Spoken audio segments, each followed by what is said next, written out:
This is great news for Bitcoin. The last thing we want is China involved with a currency of the world. I mean, if they were smart, they'd be buying all the Bitcoin. And that was kind of like what China was trying to do years ago, was really actually like corner the market in Bitcoin by having all the miners be in China. So now they've reversed course because Xi is in really just a desperate attempt to completely isolate China so he can control it. And so he doesn't want Bitcoin, as he's about to release the Chinese version of a Bitcoin, because really China is in the business of tracking now everything everybody does in China. It's the least fun place in the world. It's the most repressive, newly repressive country in the world. And it's really a big step back for China and the Chinese people. So the only people that should be scared is China for isolating themselves from what will be the future global monetary system.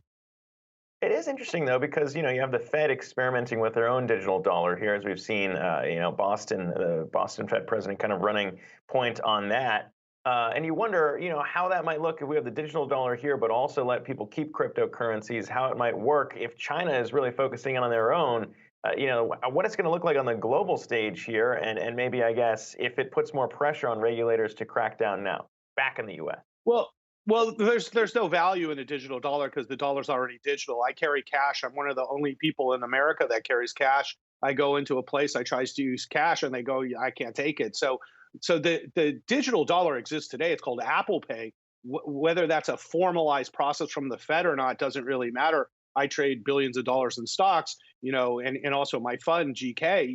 We manage billions of dollars. It's all digital. So I think the real issue is about control. And what governments don't like is Bitcoin takes control of people's monetary futures away from governments and in the hands of the individuals. And that's exactly what's happening in scale globally right now. Because at my firm, we're the only RIA that opens up Bitcoin accounts for clients through Gemini. And the demand is unbelievable. And the amount of money that people have in dollars and other assets relative to Bitcoin is still 99.9%, other assets. So when you really think about even a 1% allocation to Bitcoin for the average investor would bring Bitcoin up, probably 5 or 10x.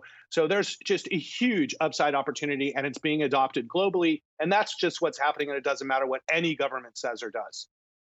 Yeah, and I mean, we've seen too some tech firms out there who have said they don't want to work with China have still enjoyed, pretty good success. So you just kind of putting that into context, a lot of people worried, what might that mean if China's just not involved? Michael Saylor, of course, leader of MicroStrategy, who's put billions in, tweeting out today saying that there's nothing has created more wealth in the past decade than technology is banned in China. I thought that was kind of apt, pretty Right. fitting. Right. But